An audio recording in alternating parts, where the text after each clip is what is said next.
큰아이가 고등학교 다닐 때 이런 일이 있었습니다. 큰아이가 그때 저 강원도 횡성에 기숙학교를 다니고 있었었는데 우연치 않게 알게 됐어요. 큰아이의 노트북이 고장나고, 그래서 뭐 레포트를 쓰거나 수업 시간에 자기 친구 노트북을 빌려서 쓰고 했다는 소식을 우연치 않게 알게 됐습니다.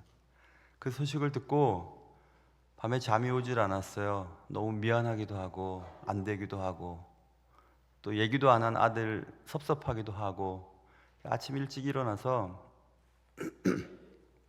가까운 노트북 매장에 가서 노트북을 하나 사서 횡성으로 갔었습니다. 안양에서 횡성에 가서 아이 수업 시간 맞춰서 바깥에 있다가 나오는 걸 보고 그냥 노트북 주고 아무 소리 하지 않고 그냥 뒤돌아서 나왔었어요. 한참이 지나서 큰애가 장가 갔을 땐가 언젠가 장가 간 뒤에 아빠 그때 굉장히 멋있었어요 이런 얘기 했어요. 아무 소리 안 했거든요. 노트북 주고 왜 얘기 안 했어? 아빠한테 얘기했으면 어떻게 했을 텐데. 그런 얘기도 안 했어요. 그냥 노트북 주고 왔거든요. 저는 그때 그 두 가지 생각을 해봤습니다. 자녀를 둔 아버지는 자녀가 묻기도 전에 자녀에 대해서 다 알거든요. 사실 어릴 때부터 길렀기 때문에 얘가 무슨 생각을 하는지, 어디가 아픈지, 왜 저러는지 잘 압니다. 엄마도 그렇고 아버지도 그렇고. 그런데 자녀가 정작 말하지 않으면 모르는 것도 있다는 사실을 그때 알게 됐거든요. 그런데 하늘에 계신 아버지는 모든 것을 항상 알고 계십니다. 모르는 것이 없으세요. 그래서 구하기도 전에 하나님 아버지께서는 이미 알고 계시다고 말씀하셨으니까 이 말은 언제나 맞는 말이죠. 구하기도 전에 아십니다. 다 알고 계세요. 이 말이 맞는 것은 알겠는데 이 말이 맞다면 한 가지 문제가 생깁니다. 하나님께서 이미 내게 필요한 것이 무엇인지 알고 계시다면 나는 왜 기도해야 되는가 하는 문제에 빠지게 됩니다. 어차피 하나님 뜻대로 하신다면 아픈 환자를 위해서, 가족들을 위해서 기도해 본들 무슨 소용이 있겠나. 어차피 하나님의 계획대로 이루신다면 기도 안 해도 그런 일이 되는 거 아닐까? 그래서 그 사실이 궁금하기 시작했습니다. 한 번쯤은 정리를 하고 넘어가야, 잘못하면 기도를 왜 하지? 기도를 어디까지 해야 되지? 아니면 조금 더 이쪽으로 나가면 그래 내가 기도하는 만큼만 난 잘 살 수 있어 하고 두드리고 또 두드리고 열릴 때까지 두드리라고 부흥사님들은 말씀하시는데 그것도 잘못된 겁니다. 계속 두드려서 잘못된 거 주님 앞에 아버지께 달라고 하는 것이 옳은 일인가? 틀린 겁니다. 그건 잘못된 일입니다. 그러니 제가 궁금했던 것이었습니다. 하나님께서 이미 내게 필요한 것을 알고 계시다면 왜 기도해야 되는 건가? 우리는 뭐 때문에 기도해야 되는 건가에 대한 문제였습니다. 자, 이 문제를 해결하기 위해서는 먼저 기도에 대한 정의를 잠깐 하고 넘어가야 되겠죠. 기도는 speaking with God, 하나님과 말하는 것이다. 하나님께 대해 말하는 것 아닙니다. 하나님과 말하는 것입니다. with God이니까. Prayer is speaking with God. 하나님과 대화하는 것입니다. 그렇기 때문에 말하는 것이 아니라 대화하는 것입니다. 그러니까 말하고 들어야 됩니다. 우리 한국 사람들의 기도의 특성은 냅다 얘기를 하고 가만히 듣는 시간을 갖지 않고 한참 얘기하고 아시겠죠? 잘 계십시오 하고 갑니다. 그냥 그거는 기도는 아니에요. 기도는 대화이거든요. 이 커뮤니케이션이 꼭 이루어져야 하는 겁니다. 들으셔야 돼요.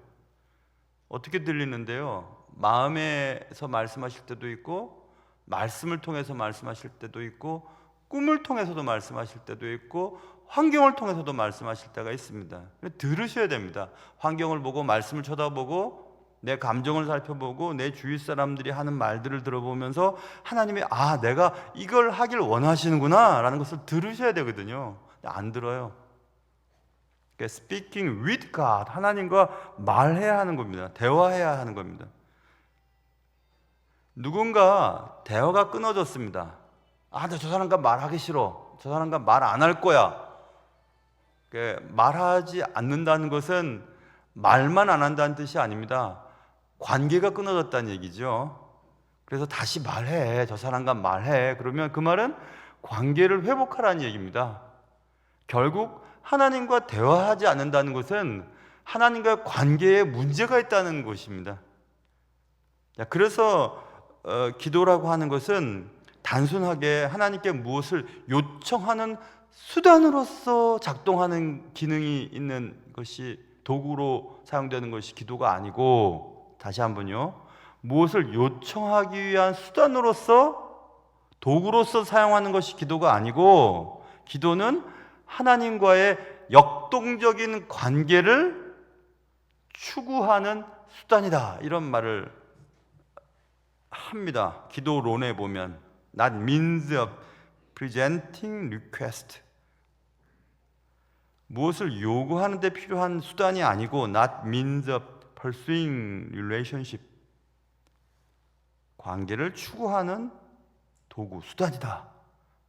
굉장히 중요한 얘기입니다. 기도를 통해서 주님께 무엇을 요청하기 위해서 사용하는 수단이 아니고 하나님과 관계를 추구하기 위한 수단이다. 대화합시다. 이건 관계를 회복한다는 얘기지 않습니까? 그러니까 하나님과 대화한다는 것, 관계를 회복한다는 것이 중요하지, 내가 요구하는 것을 하나님이 들어주시는 수단으로서 사용하는 도구로 기도가 사용되어서는 안 된다, 이 말입니다. 굉장히 중요한 얘기입니다. 지금 이 얘기는, 그러면 다시 한번 돌아가서 마태복음 오늘 6장 8절에서 너희에게 있어야 할 것을 하나님 아버지, 너희 아버지께서 아신다 라는 말을 하셨는데, 그렇다면 이미 아시는, 나의 필요한 것을 아시는 하나님께 우리는 우리가 필요한 것을 하나님께 받아내기 위해 기도할 필요가 없다는 얘기가 되는 거 아닌가요? 하나님 다 아신다니까. 아시니까 나의 필요를 주님 앞에 굳이 아래에서, 내가 이거 필요합니다 라고 주님 앞에 아래에서 하나님이 내게 응답하시도록 요청할 필요는 없지 않는가, 이겁니다. 그럼 왜 기도를 해야 되는가? 그러면 아시는데. 아까 큰애가 자기 노트북이 고장나서 레포트를 쓰지 못하고 있어서 자기 친구한테 그때그때마다 빌려서 숙제를 하고 있다는 것을 소식을 들었을 때 저는 마음도 안 됐지만 한편으로는 서운했단 말씀드리지 않았습니까? 야, 아버지가 그거 못하겠냐, 돈을 꿔서라도 내가 사줄 수 있지. 근데 아빠 생각하느라고 얘기를 안 했던 겁니다. 아빠 힘드신데 목회하고 교회 목사 무슨 돈이 있겠어요. 갑자기 노트북 사는 건 힘드니까. 그렇지만 저는 서운했다니까요, 아버지로서. 야, 나 그거 못하겠냐, 아빠가 어떻게 쓰는지 하지. 물론 서운한 건 잠시, 미안한 것 더 컸습니다. 이 말은 무슨 말이냐 하면, 자녀들이 매우 독립적으로 부모님의 도움을 받지 않고 스스로 살아간다는 것은 매우 기특한 일이긴 하지만 부모님으로서는 안 됐습니다. 섭섭하기도 하고. 그래서 하나님은 우리가 기도할 때 우리의 필요를 하나님이 모르셔서 기도를 통해서 알게 하기 위해서 기도를 요구하시는 것이 아니고, 아까 말씀드린 것처럼 하나님과의 관계가 계속해서, 그리고 하나님께 내가 의존되어 있다고 하는 사실을 기도하는 나도, 기도를 받으시는 하나님도 그것을 아시면서 관계가 계속 유지되기를 바라시는, 그것 때문에 기도를 원하시는 겁니다. 우리가 어떤 일에 대해서 주님 앞에 기도할 때 우리는 그분에 대한 신뢰를 표현하는 방식이거든요. 내 기도를 주님이 들으시고 분명히 응답하실 것이라고 하는 믿음을 표현하는 것이 기도의 행위입니다. 우리가 기도를 하기 시작했다는 것은 내 기도를 들으시고 하나님께서 내 문제에 대해서 관심을 기울이시고 하나님의 방식대로 응답해 주실 거야 라고 하는 믿음의 표현으로서 기도라고 하는 행위를 하는 것입니다. 내가 원하는 대로 이루어지기를 위해서 기도하는 게 아니고, 그래서 기도를 많이 하시고 잘하시고, 잘한다는 표현이 맞는지 모르겠지만 열심히 하시는 분들은 기도면 모든 게 다 끝날 거라고 얘기하는데 그렇지는 않아요. 여러분, 기도해서 안 들어진 것도 참 많습니다. 기도해서 들어졌다면 우리는 부자 됐을걸요. 그리고 우리의 관계된 가족들이 병에 걸리지도 않았을 거고, 병에 걸렸다가도 금방금방 나았을 겁니다. 사업이 실패하는 일도 없었을 것이고.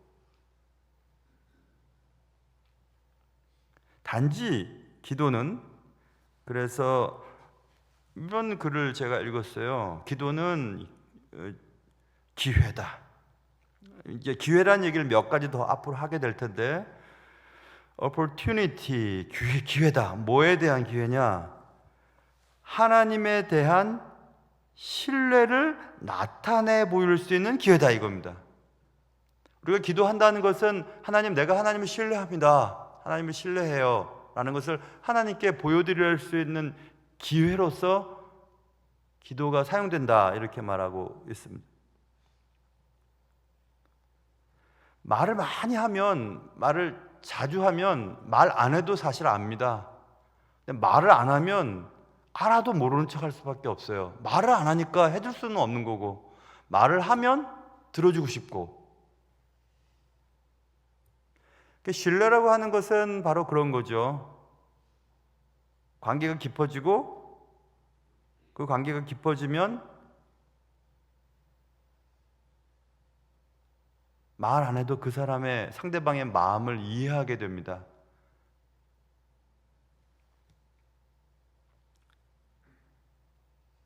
아까 조금 전에 하나님에 대한 우리의 신뢰를 나타내 볼 수 있는 기회다 이렇게 말씀드렸지 않습니까? 또 다른 기회가 있습니다. 기도는 우리의 뜻을 하나님의 계획과 일치시킬 수 있는 기회다 이렇게 해석할 수 있어요. Prayer is an opportunity. 기도는 기회다. To bring our will, 우리의 의지를 가지고 와서 into line with God's plan, 하나님의 계획의 라인 위에 얹혀 놓는 겁니다. 하나님의 뜻과 같이 가도록. 굉장히 좋은 기회입니다. 하나님의 계획 속에 나의 의지를 얹혀 놓고 함께 갈 수 있는 아주 좋은 기회예요.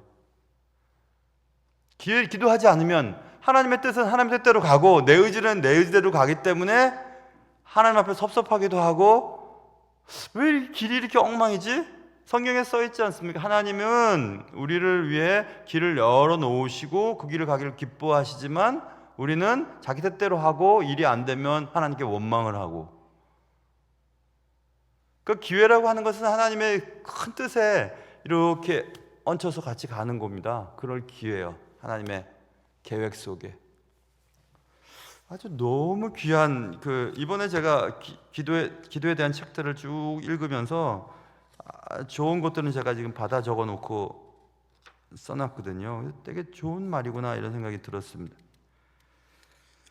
그래서 우리가 기도를 할 때 하나님의 뜻이 이루어져 가는 일에 내가 동참을 하게 되는 겁니다. 하나님의 뜻이 이루어지는 일에 내가 동참을 해서 결국 하나님의 뜻이 내 삶 속에 이루어지도록, 좀 전에 우리가 읽었던 10절에 나라가 임하옵시며 뜻이 하늘에서 이루어진 것 같이 이 땅에서도 이루어지다. 그러니까 하나님의 뜻이 이 땅에 이루어지는 일에 내가 사용된다는 겁니다. 어떻게? 기도함을 통해서.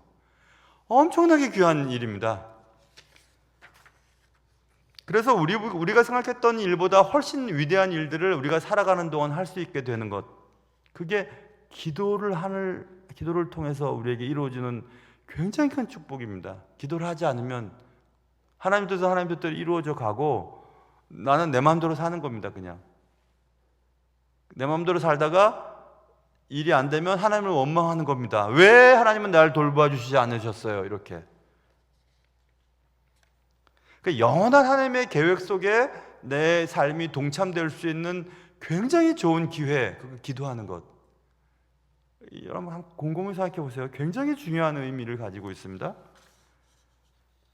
그렇다면 우리가 먼저 해결될 게 하나 있어요. 그 해결이 뭐가 해결이 돼야 되냐면 우리의 미래, 우리 나라의 미래, 우리 직장의 미래, 사업의 미래, 내 자녀들의 미래가 정해져 있을까라고 하는 문제를 해결해야 됩니다. 이 문제를 해결하려면 하나님의 뜻이 이렇게 간다고 했잖아요. 그리고 하나님의 뜻을 모르죠. 우리는 모르니까 어차피 하나님의 뜻대로 이루어질 거야. 그것을 하나님을 모르는 사람들은 숙명이야, 운명이야. 기도해 본들 그 운명은 바뀌지 않을 거야 라고 얘기하면 기도할 필요가 없어지는 거 아니에요, 그렇죠? 기도할 필요가 없죠. 뭐 어차피 하나님 뜻대로 갈 테니까. 그래서 우리가 이 문제를 해결해야 되는데, 이것은 미래 운명이 과연 정해져 있는가 라고 하는 문제를 해결해야만 기도의 문제가 해결되거든요. 미래의 운명이 정해져 있는가, 미래가 정해져 있는가, 아니면 우리의 결정과 상황에 따라 얼마든지 바뀌어갈 수 있는가. 여러분 어떻게 생각하세요? 미래가 정해져 있는가, 아니면 우리의 결정, 우리가 결정하는 것에 의해, 그리고 상황에 따라서 얼마든지 바뀌어질 수 있는 것일까? 두 번째를 따른다면 되게 두렵습니다. 내가 잘못 선택하면 내 운명이 바뀌어질 테니까. 첫 번째를 선택하면 기도 안 해도 된다는 결론이 나와요. 기도해보면 좀 뭐해? 하나님 뜻대로 이루어질 텐데. 그러니까 모순이 생기잖아요. 그래서 이 문제를 해결하기 위해서는 큰 주제, 궁극적인 목적지는 정해져 있다. 궁극적인 목적지는 정해져 있어요. 우리가 가야 할 목적지가. 그러나 목적지를 향해 가는 경로는 다양하다. 이해됩니까, 여러분? 목적지는 정해져 있으나 그 목적지를 향해 가는 경로는 다양한데 그 경로를 선택하는 것이 우리입니다. 잘못 선택하면 돌아가게 될 거예요. 잘못 선택하면 늦게 가게 될 겁니다. 잘못 선택하면 고생을 많이 하게 될 겁니다. 잘 선택하면 빠른 길을 가게 될 거예요. 잘 선택하면 좋은 길을 가게 될 겁니다. 신나게 갈 수 있을 것 같아요. 목적지는 정해져 있지만 경로가 다양하다. 이게 큰 얘기고, 그렇기 때문에 다양한 경로를 결정하는데 기도가 필요한 거예요.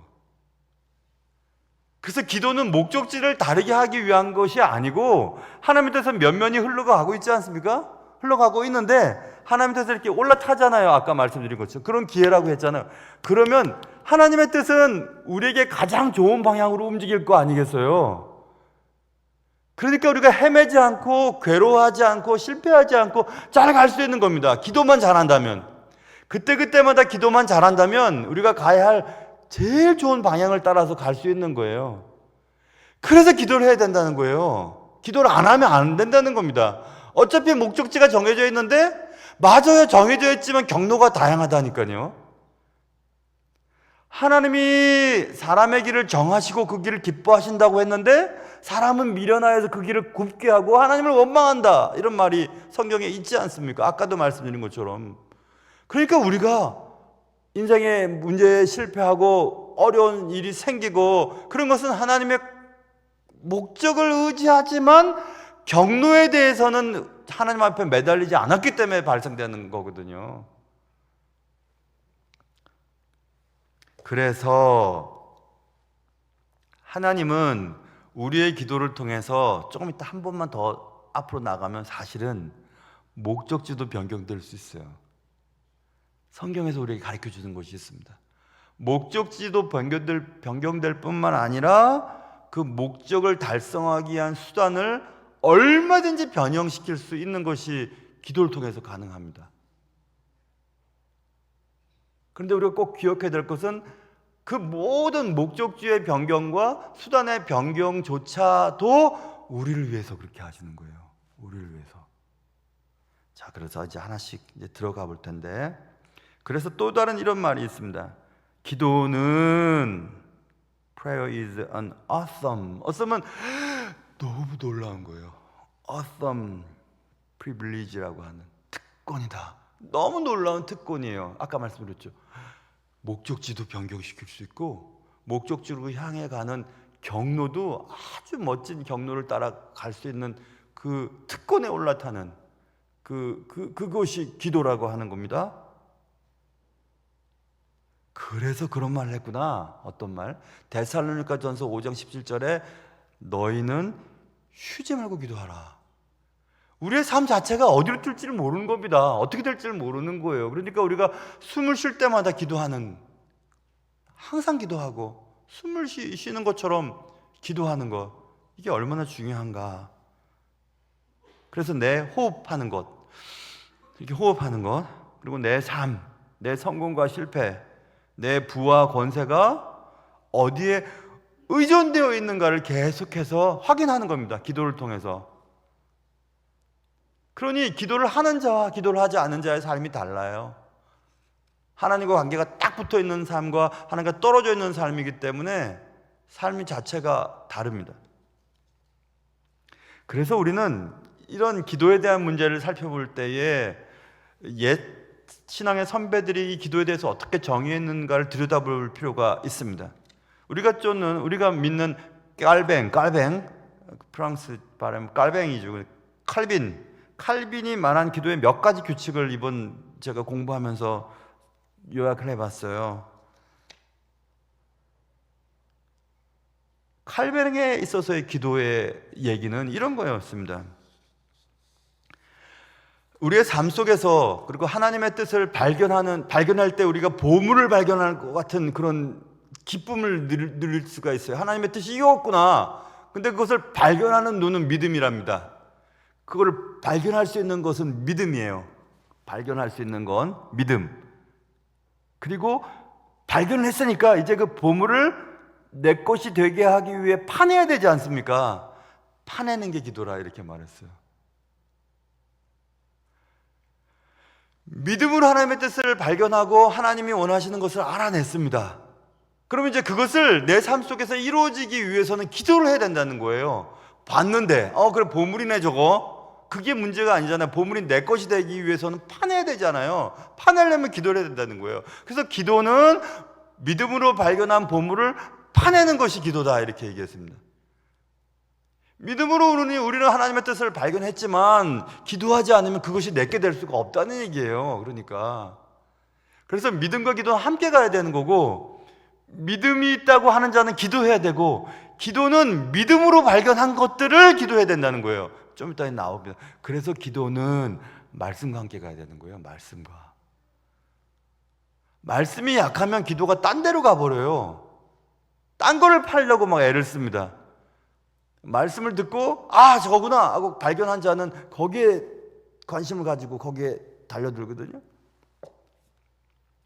그래서 몇 가지 규칙을 깔뱅이 얘기했더라고요.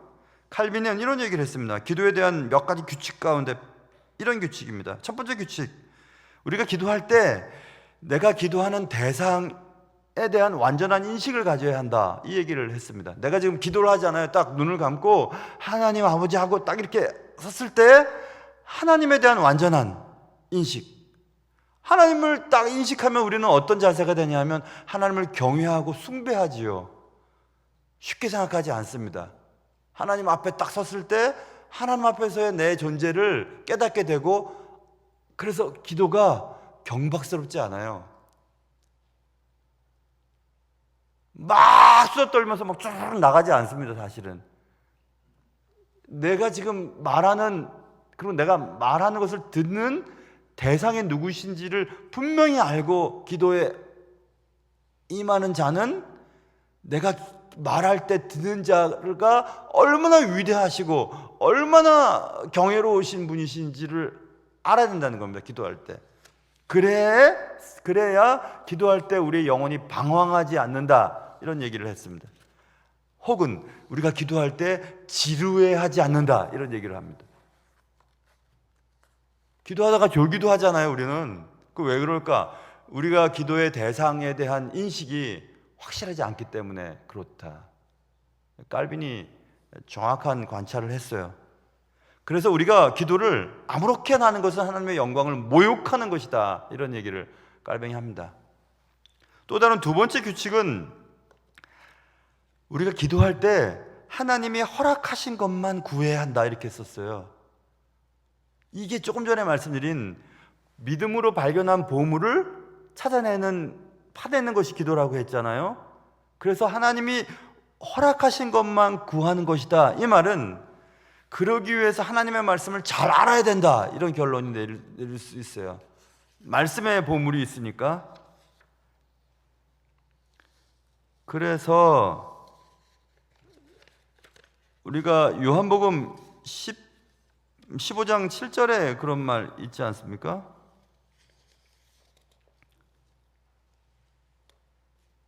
너희가 내 안에 거하고 내 말이 너희 안에 거하면 무엇이든지 원하는 대로 구하라. 그리하면 이루리라. 앞에 부분 떼고 무엇이든지 원하는 대로 구하라. 내가 이루리라. 그것만 바라보니까 기도가 막하게 되는 거거든요.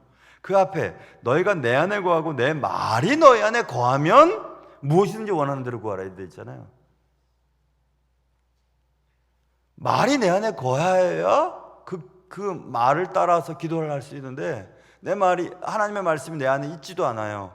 그리고 그냥 떠들어대는 겁니다.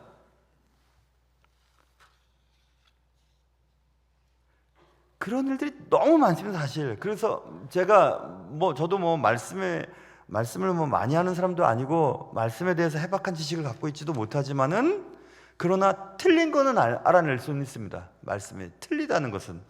어떤 분이 그러시더라고요. 전도회 할 때도 그렇고 구역 예배 할 때도 그런 말 하지 않습니까? 두세 사람이 내 이름으로 모이는 것은 그 가운데 주님이 계시다니까, 우리 세 사람이 모여서도 우리는 기쁜 일이라고, 우리 같이 찬양하고 예배 드리면 하나님 기뻐하신다고. 그건 뒷부분만 아는 거예요. 마태복음 18장 20절 뒷부분만 얘기를 하니까 그렇게 얘기를 해석하는 겁니다. 근데 그 두 사람이 어떤 두 사람인가? 갈라졌던 두 사람이, 등지졌던 두 사람이 마음을 합한 두 사람을 말해요. 그러니까 두세 사람이 내 이름으로 모인 곳에 나도 그들 중에 있다는 것은, 사람이 적어도 주님의 이름으로 모여있으면 주님이 우리에게 계시다는 뜻이 아닙니다.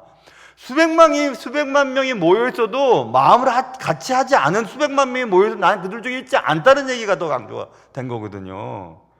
근데 첫 번째 얘기를 해버리는 거예요. 장로님들도 그러시고 권사님도 그러시고, 심지어는 목사님이 설교도, 어떤 목사님 설교는, 그런 목사님 설교도 제가 들어본 적이 있어요. 영상을 통해서 말입니다. 다른 교회. 그거 잘못된 거예요. 말씀을 잘못 적용하는데 그 잘못 적용된 말씀을 따라서 기도를 하면 그게 잘못된 거지, 그게. 그래서 두세 사람이 내 이름으로 모인 곳에 나도 그들 중에 있다는 것은, 너희들은 어쨌든지 마음을 함께 해라, 한 마음이 되어라, 그 얘기를 강조하는 거죠. 어째 두 명이 있어도 괜찮아, 내가 그 중에 있을 테니까, 그걸 강조한 얘기입니까? 근데 우리는 들은 귀가 있으니까 그것만 듣고 그쪽만 강조를 하다 보니까 잘못된 기도를 하게 되는 거, 그것뿐인 줄 알아요. 얼마나 많은데요. 그러니까 하나님께서 허락하신 것만 기도를 해야 된다. 하나님이 허락하신 게 뭔데요? 말씀을 통해서 가르쳐 주신 것을 따라 기도하는 겁니다. 세 번째 규칙, 우리가 기도할 때 진실한 마음으로 기도를 해야 된다. 이건 말할 필요가 없습니다. 우리가 진실한 마음으로 하나님 앞에 기도해야 하나님 들으세요.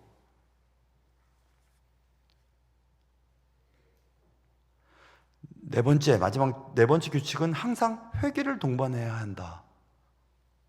우리의 마음속에 악을 품고 있으면 하나님은 못 들으십니다. 하긴 사실 주님이 듣긴 들으시죠. 그러나 모른 척 하세요. 죄를 품고 있으면. 자, 그럼 첫째, 둘째, 셋째, 넷째, 깔빈이 발견한 기도의 중요한 얘기들을 요약하자면 이렇게 요약이 될 수 있습니다. 기도의 가장 중요한 규칙은 하나님이 누구신지를 기억하는 것과 내가 누구인지를 기억한다는 것, 이 두 가지. 하나님이 누구신 것, 기도의 대상을 아까 살펴보라고 그랬잖아요. 그리고 하나님께서 허락하신 것, 하나님 누구신지를 알아야 되지 않겠어요? 그 다음에 내가 누군지, 내가 진실한 마음으로 기도하는가, 회개하는 마음으로 기도하는가, 결국 그 두 가지가 필요하다는 거예요. 기도할 때 하나님이 누구신 것과 내가 누구인지를 정확하게 알고 하나님 앞에 대화하는 겁니다. 하나님 누구시지? 내가 누구지? 그걸 알고 하나님 앞에 말하는 겁니다. 기도라는 거예요. 그 두 가지를 기억한다면, 깔배는 뒷부분에 이런 얘기합니다. 깔뱅이 이 두 가지를 만약에 여러분이 정확하게 기억한다면 우리의 기도는 언제나 경배와 고백으로 가득 차게 될 것이다. 이렇게. 우리의 기도를 한번 생각해 보세요. 요구가 너무 많지 않습니까? 왜 그러냐 하면 하나님이 누구신지, 내가 누군지를 잘 모르기 때문에 그런 거거든요. 하나님이 누구신지, 내가 누군지를 알면 하나님 앞에서 내가 저 위대하고 광위에 쌓이신 저분 앞에 내가 죽지 않고 하나님 앞에 대화할 수 있다는 것 자체가 찬양과 경배와 하나님을 높이는 말 이외에 나올 시간이 없어요. 너무너무 영광스러운 장면을 지금 내가 경험하고 있으니까. 자기를 잃어버리고 상황도 잃어버리고 그냥 막 떠들어대는 게 기도가 아니라니까요. 기도는 한마디를 해도 하나님 앞에서 하나님 뜻이 무엇인지, 나는 주님 앞에서 어떤 모습인지, 그리고 그 하나님이 나를 향하여 갖고 계신 계획이 무엇인지, 그 계획 속에 내가 얼마나 의지적으로 올라탈 수 있는지, 마음이 원하지 않지만 하나님의 뜻이라면 내가 그 뜻을 따르겠다고 하는 순종하는 마음이 있는지, 그것들을 한번 스스로 살펴보면서 하나님 앞에 나아가는 겁니다. 하나님의 임재 속으로 들어가는 것. 그렇다면 이미 내게 대해 내가 필요한 것이 무엇인지 알고 계시는 주님 앞에 내가 기도할 필요가 뭐가 있는가? 그럼 말도 꺼내지 않아도 되는 겁니다. 하나님의 계획 속에 내가 들어가는데, 하나님과 관계 속으로 내가 들어가는데, 그거는 내가 요구하고 내가 필요한 것이 들어지고 안 들어지고 그건 상관이 없습니다. 하나님의 임재를 맛보는데, 하나님의 음성을 듣는데, 하나님이 곁에 계시는 것이 느껴지는데, 그런 사람이 삶이 달라지지 않는다고 한다는 것은 그건 거짓말이에요. 그렇기 때문에 주님을 믿는데도 삶이 달라지지 않고 인격이 달라지지 않고 성질이 달라지지 않는 것은 하나님을 못 만난 게 틀림없습니다. 하나님을 만났다면 그런 일을 할 수가 없어요. 그렇게 말할 수 없습니다. 함부로 그렇게 얘기할 수 없어요. 하나님을 만났다면, 그리고 계속 만나고 있다면 그렇게 살아갈 수가 없어요. 하나님을 만나고 있다면, 하나님을 만나고 있지 않기 때문에, 아니면 과거에는 하나님을 만난 적은 있지만 지금은 하나님과 관계가 단절되어 있으니까 그렇게 살아가는 겁니다. 그렇게 말하는 것이고. 그러니까 우리는 실망하는 거예요. 저 사람이 예수를 믿는다고 하는데도 저렇게 살아가네? 왜 그런 일이 생기는가? 기도하지 않았기 때문에 그래요. 기도는 하나님의 임재와 하나님과의 관계에 이렇게 들어가는 거라고 했잖아요. 그러니까 우리는 내 필요를 알고 계시는 주님 앞에 내가 굳이 기도할 필요가 있는가라고 하는 문제는 이제 아무것도 아니게 되는 겁니다. 아버지 손만 붙잡으면 어디든 갈 수 있잖아요.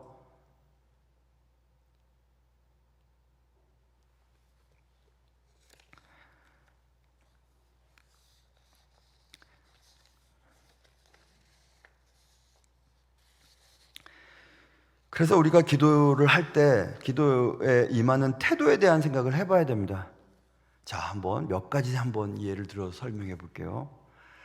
하나님의 뜻이 무엇인지 명확하게 알 수 없는 상황이 발생될 수 있어요. 하나님의 뜻이 어디지? 내가 어디로 가야 하지? 누구랑 결혼해야 되지? 어느 학교 가야 되지? 어느 직장 가야 되지? 어디도 사업을 해야 되지? 오늘 갈까 말까? 라고 하는 하나님의 뜻이 정확하지 않을 때, 그때 어떻게 해야 되는가?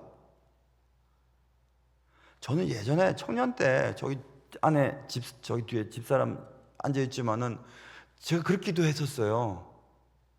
미우라 아야코의 글을 통해서 제가 그 기도 제목을 받았는데, 미우라 아야코의 예전 책들, 미우라 아야코 제가 되게 좋아하거든요. 미우라 아야코. 일본에서 보기 드물게 기독교 문인이었죠. 그리고 또 그분의 삶이, 그분의 남편과의 그 부부 생활이 저희랑 비슷해요. 그래서 더 그때 청년 때 그 책을 읽으면서 기도 제목을 정했어요. 무슨 기도를 했었냐면 이런 기도입니다. 제가, 명숙이 우리 집사람이잖아요. 명숙이를 얼마나 좋아하는지 주님은 아십니다. 저보다 더 잘 아십니다. 그런데 만약 하나님께서 원하시는 교제라면 잘 되게 해주시고, 하나님이 원하시지 않는 교제라면 미리 막아주세요. 이렇게도 했었어요. 교제할 때. 다시 한번요. 하나님, 제가 명수에게 대해서 어떻게 생각하는지 저보다 더 잘 아십니다. 하나님이 원하시는 교제라면 계속 되게 하시고, 하나님이 원하시지 않는 교제라면 미리 감정이나 환경이나 여러 가지 것들을 막아주십시오. 이렇게 기도했다니까요. 왜냐하면 이렇게도 저렇게도 잘 모르겠으니까. 내 감정을 따라 움직일 수는 없지 않습니까? 한 사람과 결혼을 해서 살아가야 되는데 저 사람이 내 아내가 맞습니까? 아닙니까? 어떻게 알 수 있어요? 그러니까 하나님 좀 도와주십시오. 제가 하나님의 뜻에 거슬려서 마음이 가지 않도록, 만약에 하나님의 뜻이라면 환경이나 여건들을 통해서 길이 열릴 수 있도록, 그 기도를 계속했었습니다. 사귀기도 전부터. 그랬더니 환경을 통해서, 여러 가지 환경을 통해서 그렇게 인도해 주셨어요. 제 집사람 근처에 있던 형들이 자꾸 떨어져 나가더니 나중에 저와 만나서 결국 결혼을 했잖아요. 그래서 그 형들은 왜 본인들이 떨어져 나간지 모를 거예요. 저는 그렇게 기도했거든요. 하나님의 뜻이라면 하나님이 알아서 해주십시오. 그리고 제가 저 사람을 생각하는 것이 나보다도 더 잘하시지 않습니까? 하나님이. 그러니까 하나님께 맡깁니다. 그런 기도는 멋있지 않습니까? 하나님께 완전히 떠맡기는 거잖아요. 떠맡기는 거. 그래서 하나님의 뜻이 무엇인지 명확하게 알 수 없는 상황에서도 기도를 해야 되는 겁니다. 어떻게? 제대로 기도를 해야 되는 거예요. 저 주십시오, 되게 해주십시오, 가게 해주십시오, 그렇게 하는 게 아니고, 하나님의 뜻이라면 길이 열리게 해주시고, 하나님의 뜻이 아니라면 가지 않게 해주십시오. 가서 망하게 되는 경우들도 있거든요. 자, 보세요. 열릴 때까지 기도합니다 하고 막 두드리는 거예요. 열릴 때까지 기도합시다. 기도하면 열어주셨어요, 하나님. 근데 갔더니 더 망했어요. 그럼 또 원망합니다. 왜 열어주셨어요? 왜 열어주셨어요? 열릴 때까지 기도하라며요. 그래서 막 문을 두드려가지고 열어주셨잖아, 하나님이. 너의 강청함을 인하여 내가 들어줄게. 그래서 강청하면 열어줬는데 갔더니 망해버렸어요. 그럼 누구 책임할 거예요, 또? 그러니까 기도를 막 강청함만 한 게 중요한 게 아니라 한마디를 기도를 해도 하나님의 뜻에 맞는 기도를 해야 된다니까요. 그러니 무엇인지 명확하게 알 수 없는 상황에서도 우리는 계속 기도해야 되는 거예요. 바르게. 어떻게? 말씀을 따라 기도해야 되는 겁니다. 하나님의 뜻이 무엇인지. 또 한 가지, 아무리 기도해도 침묵하시는 것처럼 느껴질 때는 어떻게 해야 됩니까? 그것도 우리 그런 딜레마에 빠질 때 있잖아요. 아무리 기도해도 들으시는 것 같기도 하고 안 들으시는 것 같기도 하고 허공만 울리는 것 같고, 어떻게 하면 좋지? 그때 분명히 마가복음에 주님 말씀하셨어요. 야, 그것과 상관없이 구한 것을 이미 받은 줄로 알아라, 이렇게 말씀하시잖아요. 우리가 구하면 받았대요. 아니, 상황이 달라지지도 않았고 내 마음도 뭐 기도응답을 받은 것 같지도 않고 아무것도 일어나지 않았는데 근데 받았다고 합니다. 그래서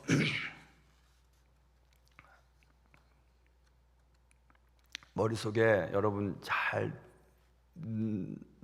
넣으시도록 이번에 제가 공부하면서, 여러분 영어에서 PUSH, 푸시라는 거는 여러분 많이 아시잖아요. 어디 음식점 가서도 푸시 하든지 풀 땡기든지 밀든지, 푸시를 잘 생각해 보세요. PUSH. 이거는 데살로니가전서 5장 16절부터 18절에 있는 그 말씀이에요. 뭐냐면 항상 기뻐하라, 쉬지 말고 기도하라, 범사에 감사하라, 이는 그리스도 안에 있는 너희를 위한 하나님의 뜻이다, 그거잖아요. 그래서 항상 기뻐하라, 쉬지 말고 기도하라, 모든 환경에서든지 감사해라, 이거거든요. 예수 그리스도 안에서 너희를 위한 하나님의 뜻이 그거다. 하나님의 뜻은 항상 기뻐하고 쉬지 말고 기도하고 모든 환경 속에서 감사를 하는 것이 하나님의 뜻이라 했잖아요. 그래서 푸시라고 하는 걸 잘 생각해 보세요. 푸시는 잘 기억해 보세요. P는 prayer예요. 기도예요. prayer. U는 until 뭐뭐 때까지. S는 something이에요. something, 어떤 것. happen, H는 happens예요.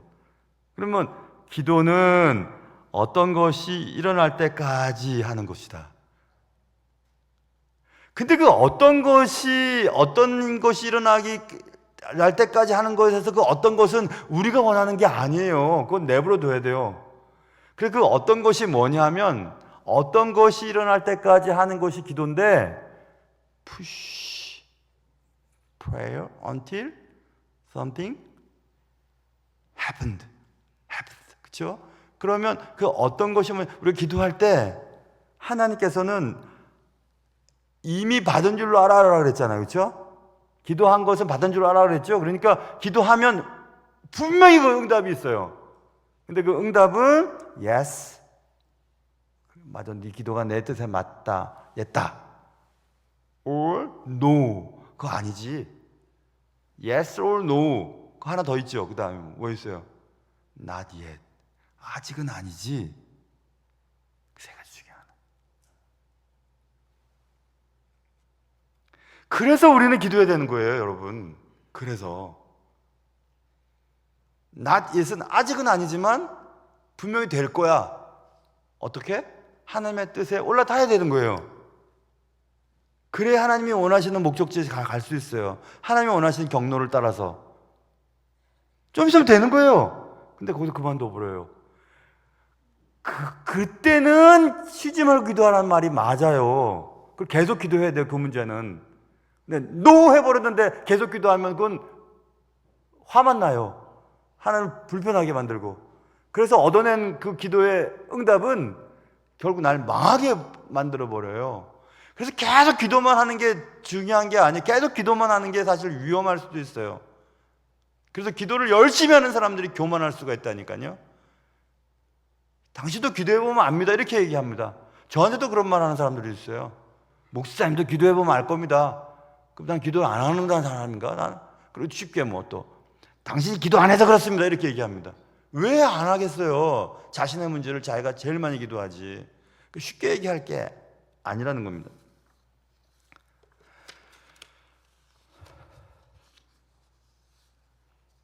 그래서 여러분, 사랑하는 성도 여러분, 하나님께서 이미 내게 필요한 것을 아신다면 왜 기도해야 되는가? 그거는 기도에 대한 내용들을 잘 모르는 사람은 그렇게 얘기를 해요. 난 이번에 알았어요. 아, 맞아. 기도의 원래 의미는 하나님과 더 가까워지고 하나님의 뜻을 더 발견해서 우리의 인생이 하나님의 뜻에 맞춰서 잘 가서 하나님이 내게 계획하신 가장 최선의 인생을 살아가기를 하나님은 바라시는 거구나.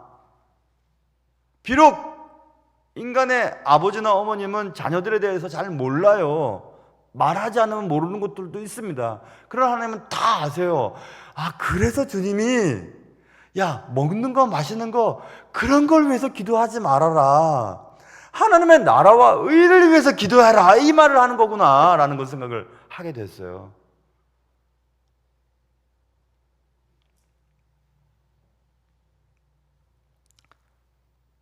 모쪼록 오늘 우리가 나눈 이 얘기가 우리가 그리스도인이라면, 당신이 기독교인이라면 반드시 알아야 할 것 가운데 하나라고 제가 생각했습니다. 그래서 한번 일주일 동안 준비를 해봤어요. 꼭 기억하시고 기도하는 일을 게을리하지 않도록 하나님의 그 자리 속으로 쑥 들어가서 하나님의 뜻대로 살아갈 수 있도록 하나님이 우리에게 주신 귀한 특권을 놓치지 않는 여러분과 제가 될 수 있기를 주님의 이름으로 축원합니다. 기도하겠습니다. 하나님 아버지, 우리에게 기도라고 하는 매우 귀한 특권을 주신 하나님, 기도의 특권을 놓쳐버리거나 하나님과의 관계가 끊어져 버리거나 그리하여 우리의 인생을 영 이상한 경로를 향하여 고생만 하다가 도착하는 인생이 아니라 가장 아름다운 방식으로 가장 최선의 모습으로 주께 나아갈 수 있도록 도와주옵소서. 예수님의 이름으로 기도합니다. 아멘.